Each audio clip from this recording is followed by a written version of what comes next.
Hey, welcome back to Head Builder No Trees. Today we are doing another DCTL deep dive as we take a look at one of the tools that I just kind of started using recently.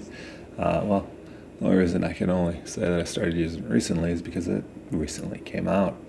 But it is a diagnostic tool. So this is actually from the project that I'm working on. I'm doing a complete regrade on an entire short film and recording that process, which learning along the way is kind of been interesting in and of itself.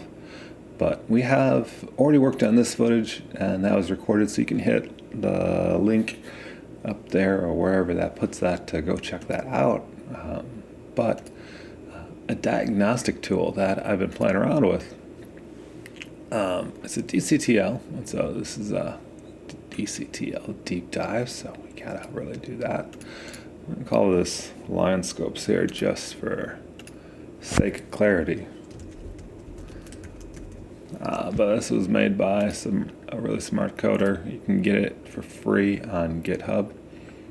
And that should be, if we scroll through all my DCTL tools down here, with line scopes. And what you see is it does an overlay on your image. So if you don't have scopes like down in the corner omniscopes, we're actually just going to be running with you can do some really cool things. And what this is doing is it's actually only reading the image where that line on the screen is drawn. And so when you go into your mini panel, you have all your settings up here that you can fiddle around with, but you can kind of just draw. I want to see how, I just want to quickly view, if I'm working on this image here, how, position, that's not that, how, there we go, gotta get used to that, how from the light side to the dark side, the brightest point to the darkest point, that it looks like on my ghosty here, how that is curving. So you're going through the scope as we look at all the little options that you have in this DCTL. The first four all map to your mini panel if you have it, which makes it fun to just twiddle and dial in. If you're good at doing X and Y on two different knobs at the same time, it's kind of fun to pull that around. But that's the first 4 points, and that draws the line. The one thing that I think if I was to ask for an improvement would be to have another one that could kind of curve it, because maybe like I drew this line, but I don't want it to go through his eye. So if I could just bend it a little, I don't know what that would look like as a tool. The other thing is, you go through, is the next thing is just where do you want to see the scope that you're looking at, and you can change the size and do all of those things like that. They also have a scope opacity, so you can just fade it in. Just depends how you want it to affect, because right now this is pumping into my live feed because it's just my monitor feed, which is also coming back into my regular scopes. So it is affecting that image right there just by turning on this. You can change various other features like the dot size and zoom of the scale of the map. So depending on what you choose. So these last four are kind of more focused on the number of samples that they're rendering. The last four are kind of focused on how the whole thing looks. But then you can turn the grid on and off. You can make the line invisible if you don't want the line to be up there. You can draw the crosshairs, so now it's just invisible on the image that line is there, which, that's a nice little feature, but I haven't really figured out why I would ever turn those off. This changes the luminance and goes from a more linearized view to a log state, so it kind of flattens out the curves, and they just read a little bit differently.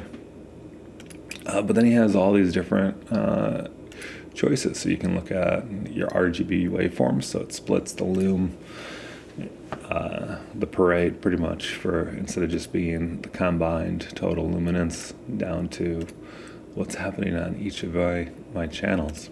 And yeah, you get to see the histogram just for lume, and then also the RGB version as well.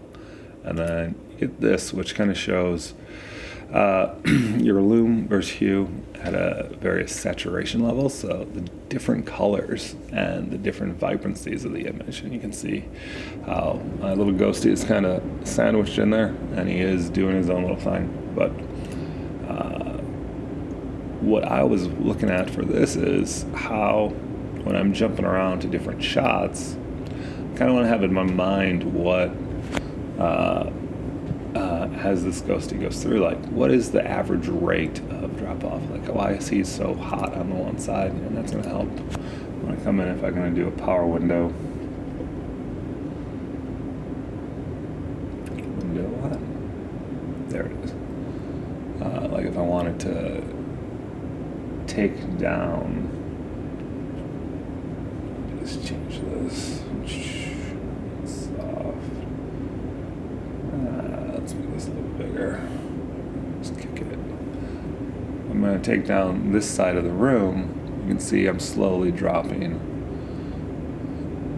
how dark he is as well. And that's affecting his luminosity and how bright he looks. But I can see, am I doing it too sharply? And just kind of get a feel for where should he be in terms of the darkest points of him, regardless of how dark the ambient surrounding is, should he be. So that might mean that I need to come back in if the room is too dark. I'm going to drop some of this softness and make this bigger. And we're like, oh man, that's a little squashed down. We actually want him to be glowing a bit more. You can come back in. Not that that room would ever be that dark in this shot. But we can come back in and just add another window and switch its settings to opposite world. Nope, not opposite world. This one, pass through. No. Pass through, opposite world. That's what we want. And now we can kind of move this and put it right on him. It's a still shot. Just crank that softness. You can see just eating that window back into it. We're getting most of that, bringing up that luminance on him and just being centered on him, by also having that cranked down luminance on the other side of the room. And we can start to shape how that draws our eye directly to him. But it's just nice to be able to see, especially if you're kicking things around and you don't have super fancy dense scopes like omniscopes or anything like that. Just another tool to have in your toolbox to quickly break down what's going on in an image.